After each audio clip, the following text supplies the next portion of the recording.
Good afternoon. I am Detective Elliot Storch, ELIOTSTORCH, and I'm the Secretary of the San Mateo County Deputy Sheriff's Association. The Deputy Sheriff's Association and the Organization of Sheriff Sergeants are appalled by the contents of Judge Cordell's report, which was released yesterday. In the strongest terms, we condemn Sheriff Christina Corpus's racist and homophobic language. We condemn her abuses of power and her failure to hold Civilian Chief of Staff Victor Ayenye accountable for his unacceptable behavior. We condemn Sheriff Corpus's failure to lead this agency in a professional manner. Despite what she says, our criticism of Sheriff Corpus is solely based on her performance and behavior, nothing else.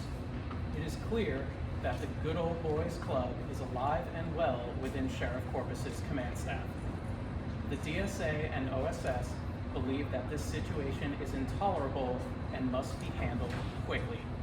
We request that Judge Cordell's report be submitted to the California Attorney General's office to investigate the numerous crimes detailed within. We also request that the District Attorney's Office investigate Sheriff Corpus's lies described in the report and place her on the Brady list. Lastly, we request that the California Commission on Peace Officer Standards and Training conduct an expedited investigation into Sheriff Corpus's peace officer status pursuant to SB 2.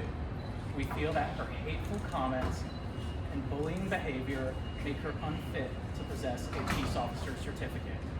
We request that her certificate be suspended while the investigation is being conducted.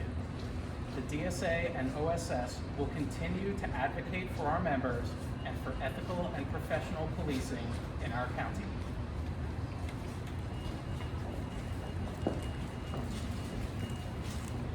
Good afternoon. My name is Ben Terrio, BENTHERRIAULT.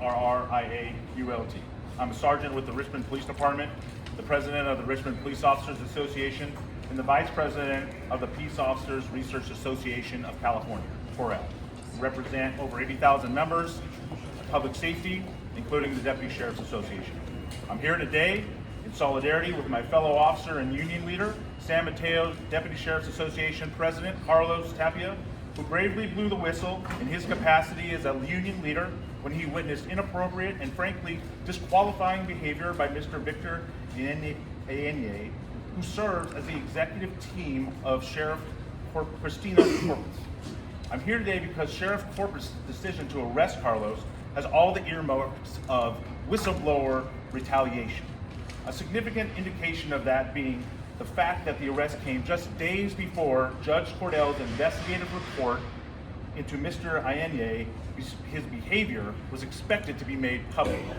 To avoid any conflicts of interest, it is long-standing policy that any allegation of criminal wrongdoing against a sheriff, officer, or employees be referred to the district attorney's office. Following policies like that isn't simply advisable, it is how we maintain the public's trust. In this, at least, Sheriff Corpus abused her power and the public's trust by ignoring this important conflict of interest policy to arrest a union president who blew the whistle on her employee. Any questions? Yes, as you know, the supervisors are meeting in just a few minutes. What would you like to see the supervisors decide regarding Sheriff Corpus? I think the members of the DSA and OSS do not have confidence right now in Sheriff Corpus's ability to lead, and we are hoping that they ask for her resignation. We are also hoping that they terminate the employment of Victor Ayenye. The fact that the board has no power to remove the sheriff, you could ask her to resign, but if she says no, what next? If she says no, there are further discussions to be had, which we'll have to go into at another time. Such as, unfortunately, I'm going to have to refer that one to our attorney right now. Attorney here? He was. I'm not sure where he is now. Attorney? Attorney, are you here? Yeah, I'm here, but we're not prepared to make a comment on that just yet. Carlos is facing he's facing a felony grand theft charge. Can you just address that accusation? So I can't address an ongoing criminal investigation other than to say that the DSA feels that it is baseless.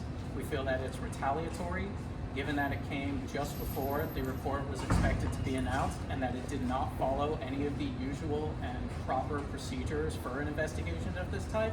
We have no reason to believe that there is any merit to the charges.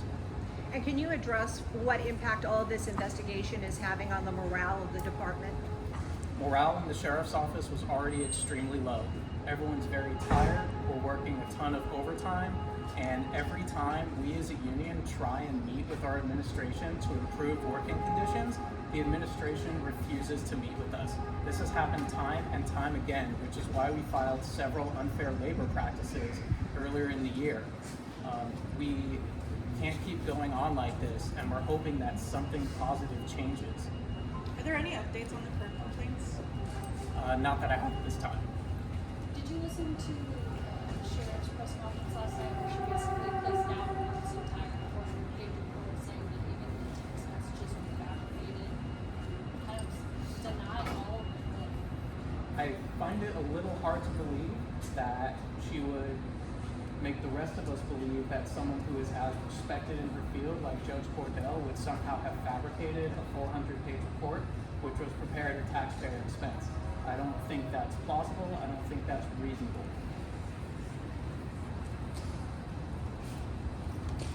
Thank you all.